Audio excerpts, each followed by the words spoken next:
Today's Stripe Show podcast is brought to you by Hack Motion.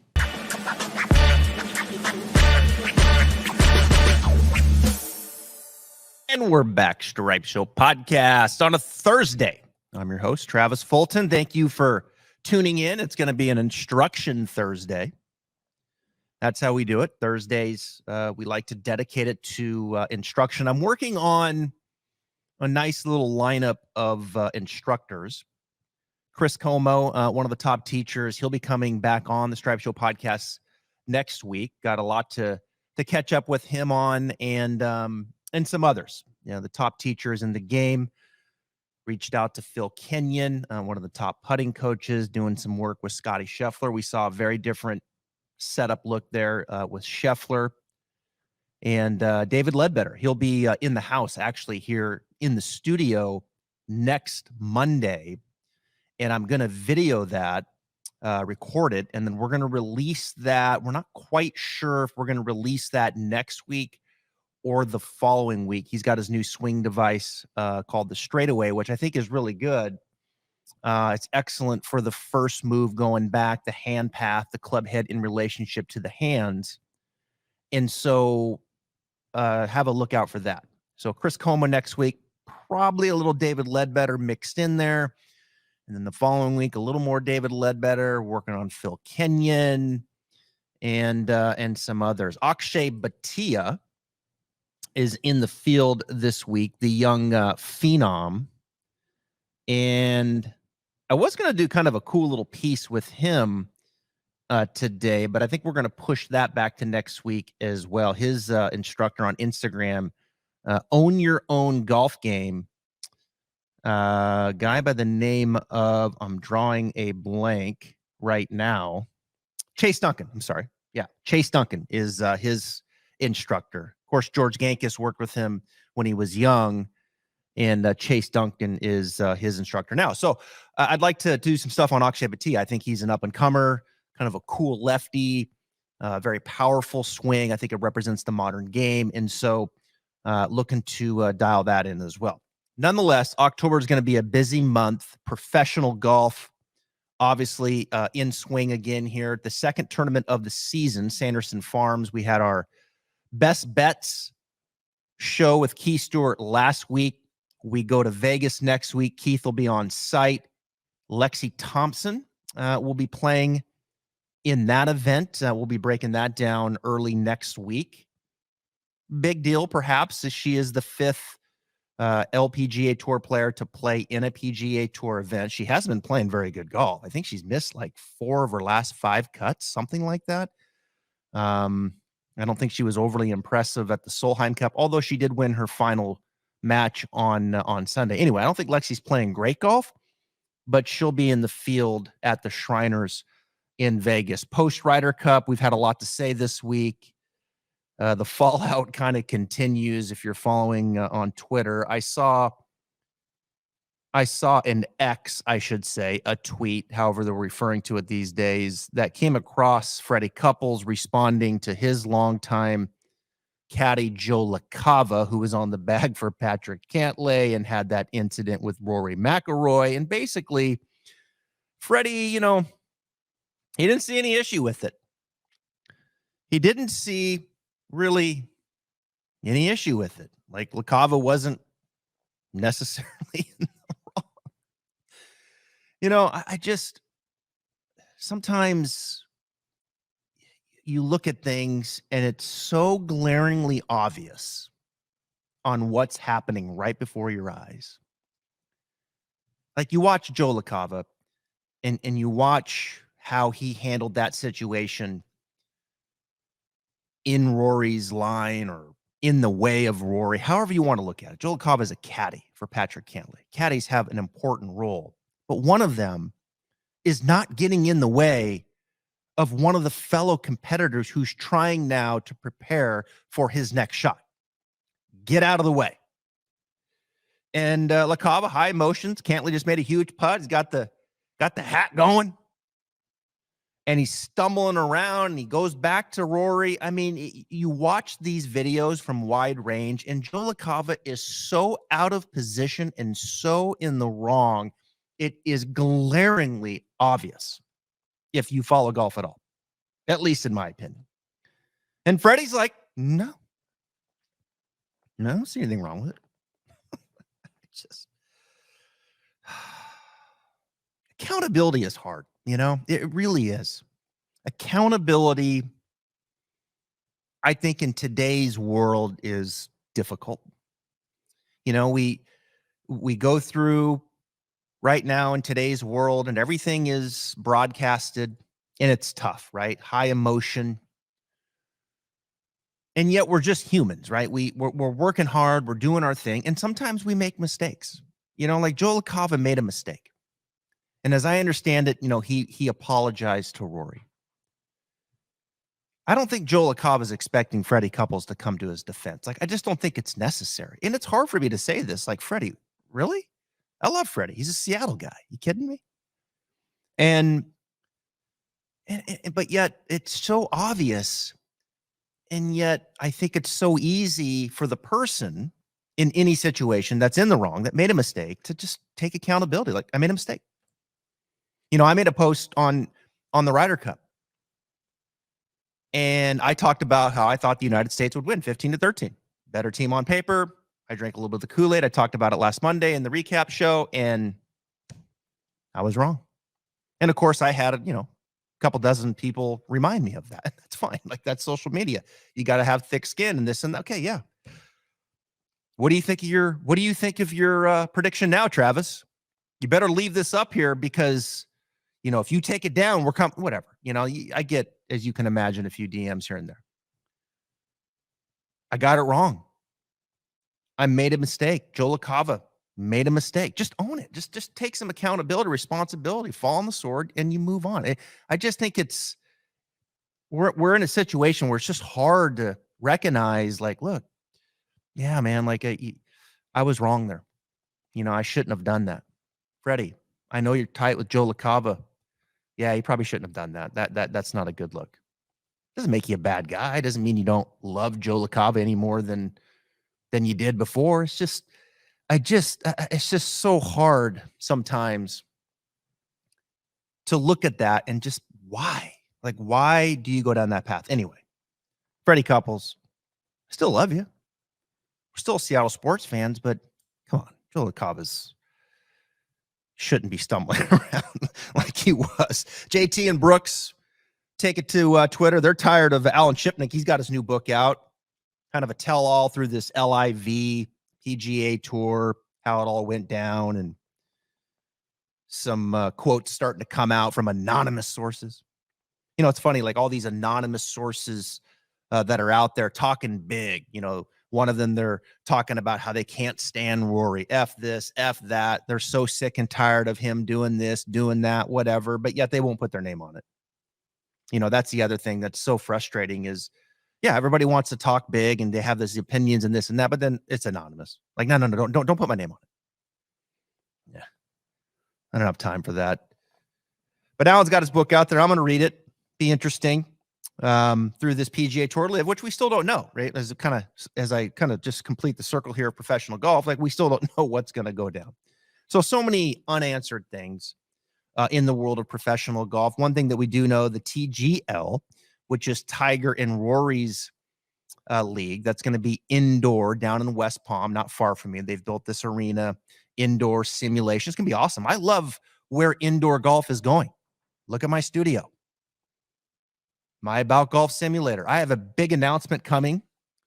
It's probably going to be next week on another partner that will be joining me here in the studio. I can't wait to share that.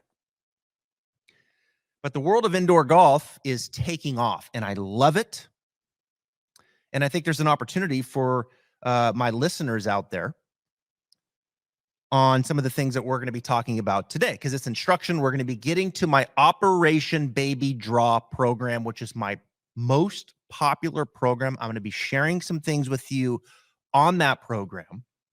That program is on my website, travisfultongolf.com. You click on training programs, you'll see Operation Baby Draw. It's one of 5, and it's the most popular. It's under $20. It's the best $18, $19 you're going to spend if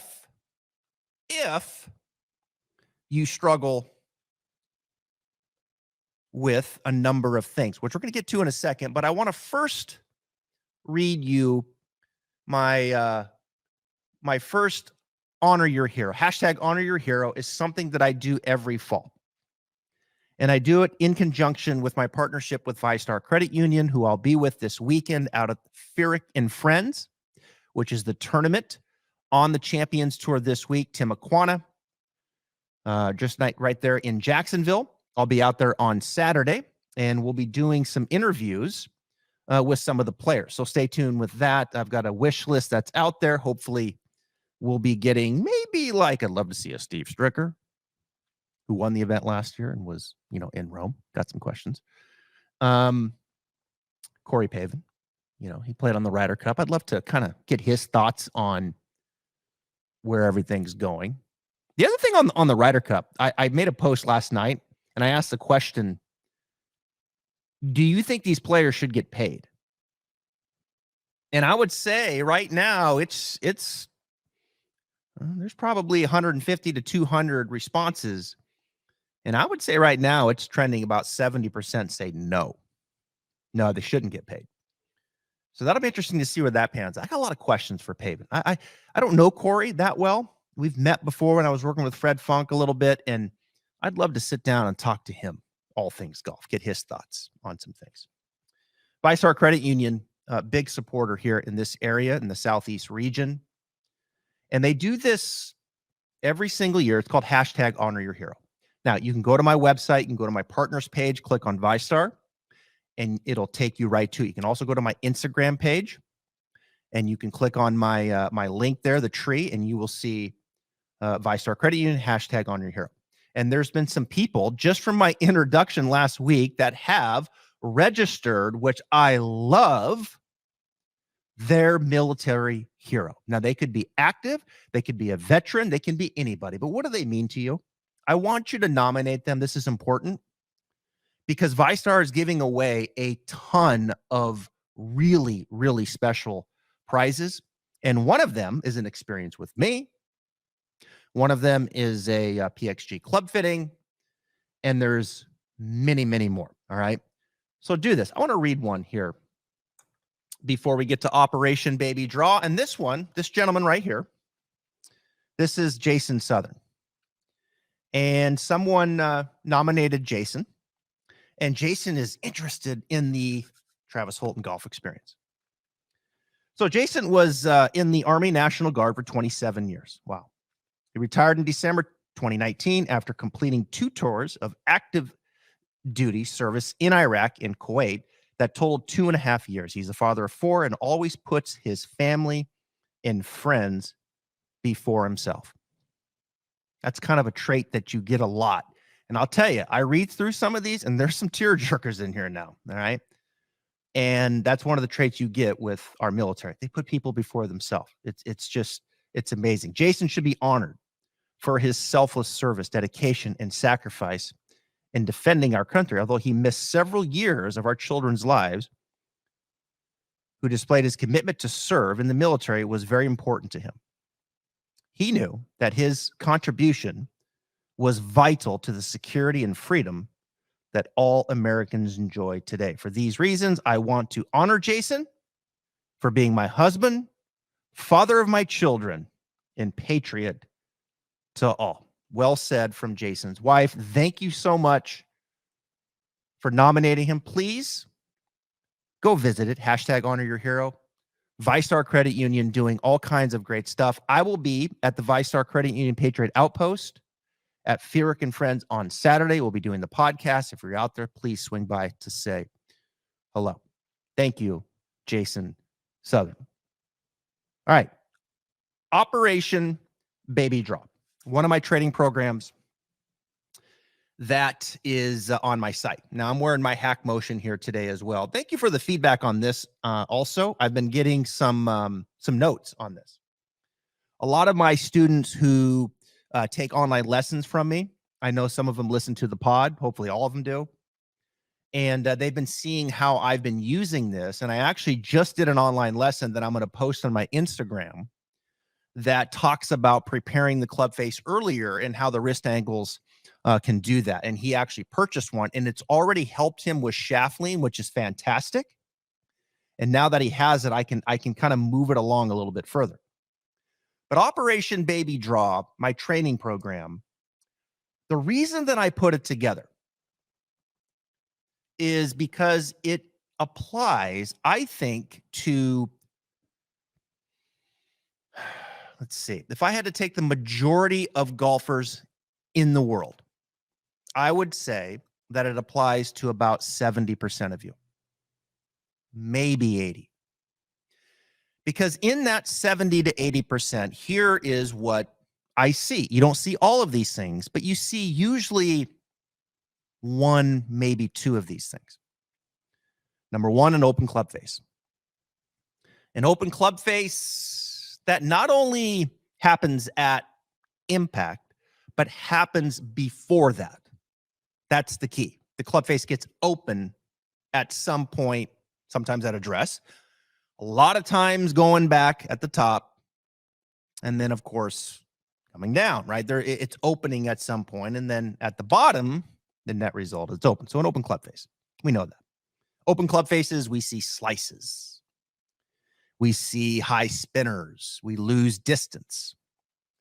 And usually with an open club face, you'll see a path that then starts to work out to in, right? So Operation Baby Draw is good for path. Sometimes the club face is fairly prepared in this 70 to 80%, but the path is too out to in. They're swinging across their body, right-handed player, out to in, and they can hit some poles because the club face might be better. It might not be as open. So they can hit some poles, but they can also then kind of, almost hold the face off, right? And it's a different kind of open face. It's not so much that they opened it going back or coming down. It's the fact that they're swinging out to in and they have to hold off the face.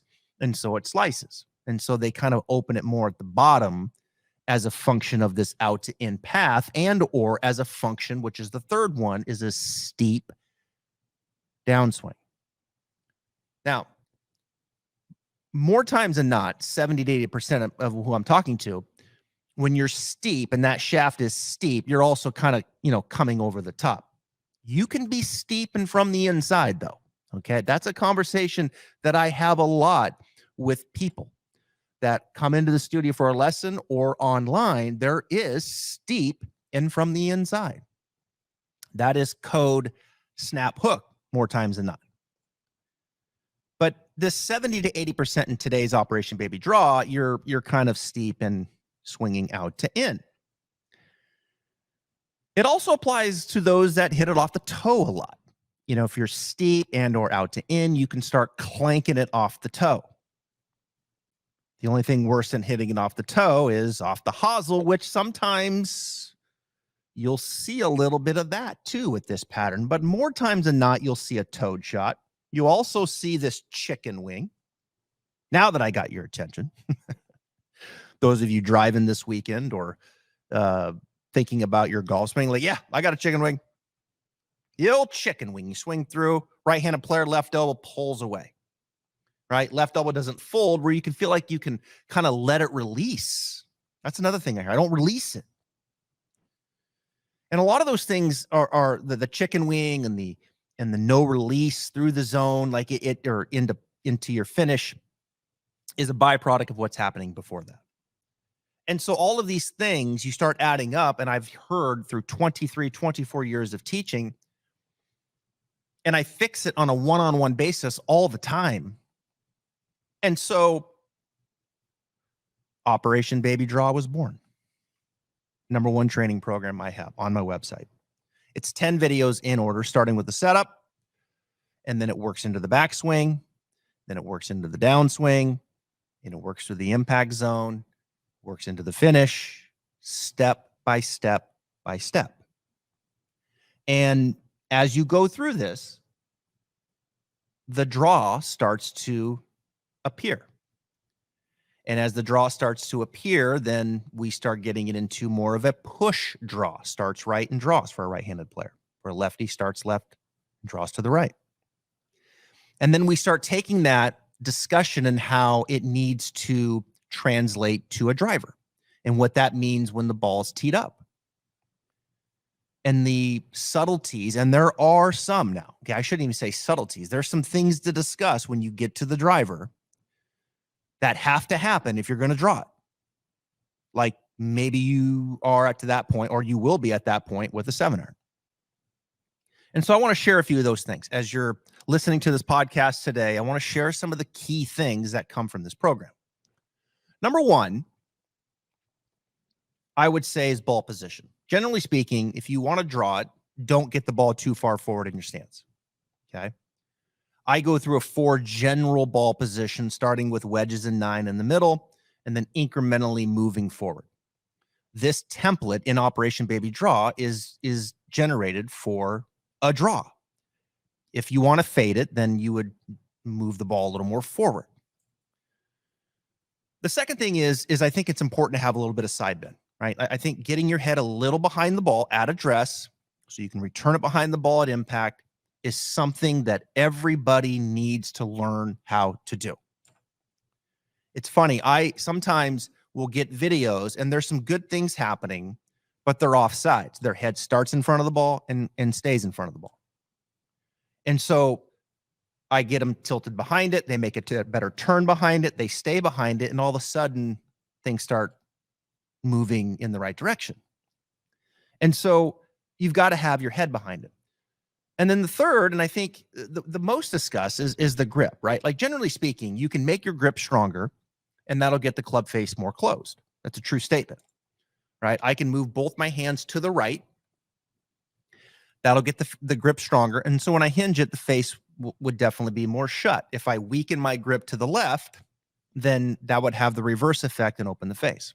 Now, the other combination that goes in with that, or the other factor, is where hack motion comes in. Wrist angles. Where are your wrist angles? Is your lead wrist flat or flexed at the top, or do you take on a lot of extension? And how does that apply on the downswing?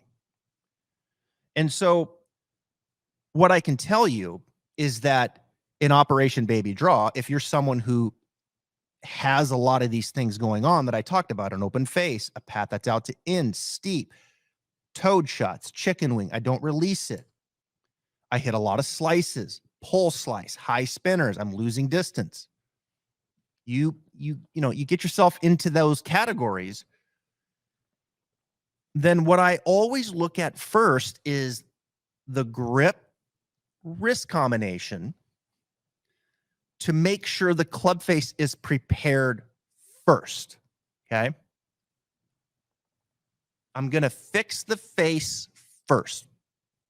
Now, I would say probably 15 years ago, I would probably get a little aggressive with the grip and strengthen the grip more to do that. I would say today, I would make sure the grip is, neutral, slightly right, but not crazy. But then educate the hands, going back, halfway back, make sure the toe is looking down, make sure we're not rotating the face open. And then when we hinge it, try to get some structure in the wrist angles, where I put some extension in the trail wrist and I get the left wrist fairly flat, working towards flexion. If I see someone rotate the face open going back and or have a lot of extension at the top, 9 times out of 10, I'm going to go after that. There are scenarios where I may not, but most of the time I'm going to go after that. But in general, I'm going to prepare that face and make sure the face is square or maybe even a little closed through a combination of not too strong of a grip, but trying to provide a little bit of structure in the wrist angles that doesn't have a lot of extension in the lead wrist. Okay. Towards flexion. That's where hack motion comes in. What's really cool about this is the online lesson I just did. You can set up parameters where this thing, it's audio feedback, right? And so if I've got a lot of extension and I go to there, then it's going to play music when I get into that range, the parameters that I've set for it. So it's brilliant. It really bridges the gap between feel and real. And so I'm going to get the club face secure.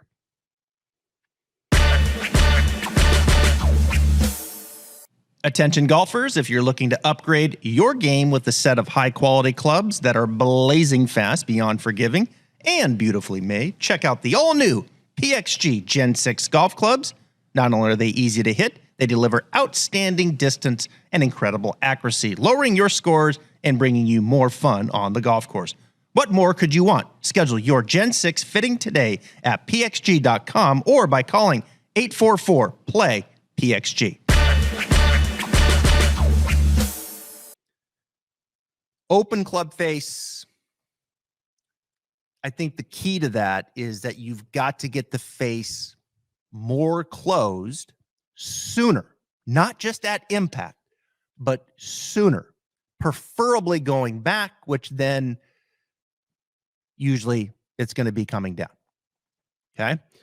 So prepare the face early. That's number one. Number two is then you're going to start having a little bit of a conversation about the swing shape. And, where is the club head traveling back? See, the club head's different than the club face. It's like I have a head and then I have a face on my body. I have a club head and I have a club face. Okay. And so how does the club head move back versus coming down? And to have a conversation about the club head, you have to then kind of tie in the club shaft. I always look at it as the big three. There's the club face, there's the club head, and then there's a club shaft. When you bring the club shaft in, you bring the other end into play, which is your hands, right? And your hands in the path of your hands and the relationship between your hands and the club head. And so when you start bringing in that relationship between your hands and the club head, which is ultimately the club shaft, kind of a mouthful to say. Hopefully you're following along. Then you're starting to see, okay, how does the shaft pitch going back relative to coming down? I am not a fan of this 70 to 80% that I'm speaking to have that club head go inside quickly, the club shaft get too horizontal, or then you feel the need to steepen it in transition. Because now you're steep coming down and you're probably going to be swinging out to in. I am a bigger fan of your hands traveling in. Yes, hand path travels in, but the club head works up and stays what feels like a little out in front of the hands. And that's where the straightaway comes in with Ledbetter next week. This is a great piece segue to what we'll be talking about next week with David. So the hands come in, the club head's a little out and up. And now as I turn that shaft, it's not too horizontal. I mean, it's got a little angle to it, but it's got a shaft pitch that when I start my change in direction, now that shaft can work towards horizontal. That is a move that I think everyone needs to learn at some point. And it doesn't have to be this big pitch in the shaft. It doesn't have this big transition like Victor, but there has to be a little, right? Maybe it's so little that it's about the same it was going back as it is coming down. That's fine, right? Like Tiger was pretty close to that. But it can't be the other way. You can't be sucking the club head in behind your hands and then feeling the need to come over the top from there. You've got to give it some swing shape structure where you learn to structure the hands and the club head, the shaft accordingly going back. The shaft is pitched, not straight up and down vertical, but it's vertical enough where then in transition, the shaft can lay down. And so if you got the club face prepared and now you've got the shaft shallowing out a little bit, well, I mean, now you're starting to stack up a lot of good things, right? You're starting to stack up a lot of good things. So those are some things that are happening in my mind as I'm watching this. The question I always ask myself is then, okay, that's what I want the club face, the club head, and the club shaft to do. But is the body in the way of it not happening, right? Is the body the reason why one of those things is not happening? And if it is, then I'm going to fix the body. And so as you go through this program, you start learning a little bit about the turn. You start learning how the hips turn, the shoulders turn, how the lead arm can create a little bit of depth and work around you. And now you're really getting organized, right? You're really getting organized. You're managing the face, you're managing the head, you're managing the club shaft. The body's starting to turn properly. So when we change direction, now there's a weight shift and the shaft starts to pitch back. My head's behind the ball, and now I'm starting to turn into impact. But what I'm starting to recognize is that the club head is pitched back behind my hands. And so when I turn, that club head is now traveling more from the inside. And when I turn, my head's more behind the ball. My left wrist is still kind of in that flex position. It's not so extended. The face is prepared. So now I'm starting to suggest some shaft lean, right? I'm starting to suggest some shaft lean, which is one of the things that I missed. Let me take a step back here and take some accountability, right? I need to take a little accountability here because I forgot something. I made a mistake. I forgot to mention in the beginning, in the categories of open face, out to in, pass, steep, is a lack of shaft lean at impact. Gosh. A lack of shaft lean. The old scoopy-doop, right? The old scoopy-doop where the handle feels like it's leaning back and we're adding all that loft. Yeah, I know some of those are out there. I see you. I hear you. I read it. Travis, it feels like the harder I swing, I don't really get that incremental gains as I go from my 8 to 7 to 6 because you're adding loft, right? And that flip or that scoop is an attempt most of the time to square the face. Or you're coming from out to in and you're losing lag. But it's in there and you're adding loft. So that's in the mix too, right? And so as you come into impact and as you started to get things prepared before it, shaft lean starts to evolve. And what I tell people about shaft lean is this. Look, every degree counts. You usually don't go from like -4 to +9 sometimes. But you'll go from -4 to +2. And then all of a sudden, +3. All of a sudden, +4. And you start layering in some shaft lean because you've got some good things happening before it. That's when it gets fun, when you start getting in now to the program of video 6 and video 7. You've taken the time to learn the setup. You've taken the time to prepare the club face through your grip and wrist angles. You've taken the time to make sure that you've got a reasonable swing shape going back so you can then transition it coming down. You've taken the time to learn just a simple turn and load to the top, which then starts to lead into a better weight shift coming down. You've taken the time to learn that, yeah, I can feel the club head pitch back behind me. I can feel my left wrist is fairly flexed. My right wrist is extended. I can understand the sense the club face is more shut than it was. And so now I can understand the fact that I can turn with my head behind the ball and lean the shaft forward. And so you've layered in things where now impact becomes really, really enjoyable.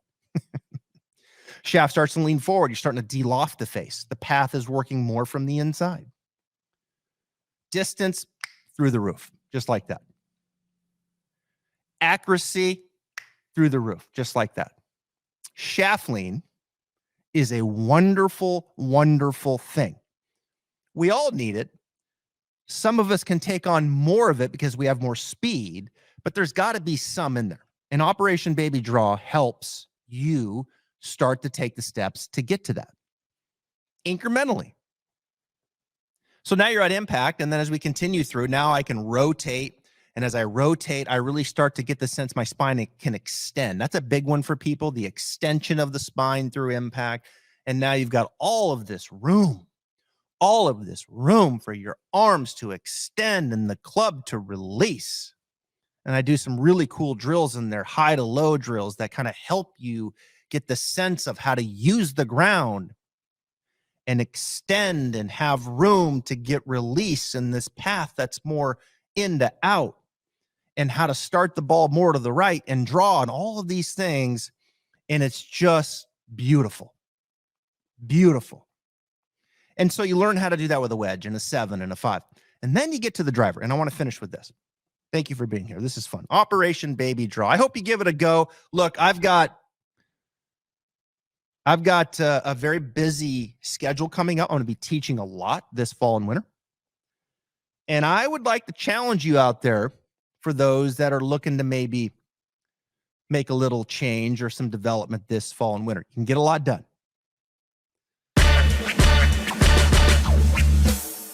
HackMotion is an innovative wrist analysis sensor and app that measures players' wrist and hand movement in the golf swing. With audio feedback and different drill modes, it offers the capability to improve players' wrist mechanics in the golf swing to provide a better club face control and impact position.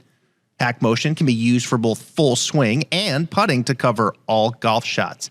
HackMotion is used by some of the top golf coaches today around the world. Visit hackmotion.com. If you fit into one of those categories that I mentioned before, including shaft lean or lack thereof, again, my apologies, then Operation Baby Draw is a great start. TravisFultonGolf.com, trading programs, Operation Baby Draw. In addition, if you want to do some online lessons, take some video face on, take some video of target line, send me those videos, and we'll do an online lesson. And then I'll really give you the exact of what you need to do. But Operation Baby Draw is a great program to learn how to hit a push draw because, again, I think 70 to 80%, you kind of fit into these categories. Now, final piece, the driver. When you get to the driver, now that ball position's way forward. It's up off that left heel, left shoulder. And it's like, okay, it's way up there. My feet are wide. I'm as far away from I can. Don't get your hands forward to the driver. Tilt your spine away. And I'm going to tell you right now, the most common error with the driver is facing the forward ball position. The ball's forward. We turn our chest up to it, and now you're aiming left. I can't tell you how many times people get to this point in the program. They send me a note, and I say, look, make sure you feel a little more closed with your shoulders and hips with the driver than you did with the wedge and the 7. And they feel closed, which helps them, again, swing from the inside, again, get behind it. But that close, they're really not that close. I will say this also with the driver. With the driver, you will be hitting up on it more than the iron.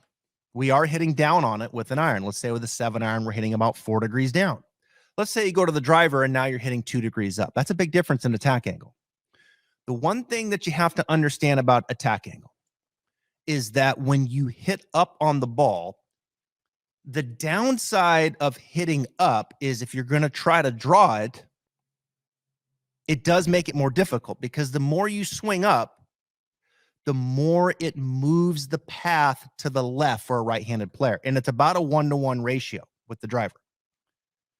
So if I'm going to hit up on it a little bit more with my driver relative to my iron, which I want you to, I don't want it to be like ridiculous, but you're hitting a little more up on it. It just puts more emphasis on like you can't be open. Don't be open, because if you're open, you're not going to be able to swing that swing direction and get that path enough out to the right to offset that upward attack angle.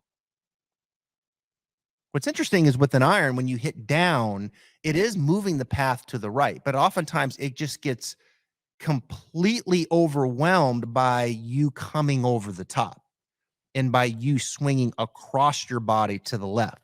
Ultimately, that's what's called swing direction.